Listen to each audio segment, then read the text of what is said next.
Hello, welcome to the We Are Searching YouTube channel. In this video, I'm going to show you how to hide your birthday on Facebook app step by step. First, go to Facebook app on your phone. Click on the icon with 3 lines under the message icon you see in the upper right. Go to your profile option under the menu caption. Tap on the option of See About Your Info. Then scroll down. Here you see the title of Basic Info. As you can see, under this title, there is gender and birthday information. Tap the Edit section. There are 3 options here about your birthday information, such as day, month, and year. You can choose who you want to see your birthday information by clicking on the marked sections.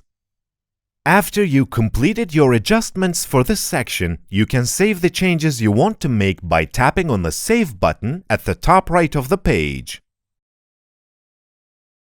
I hope you enjoyed the video. If you want videos like this to come, don't forget to subscribe to our channel, like the video, comment, and click the bell for new videos.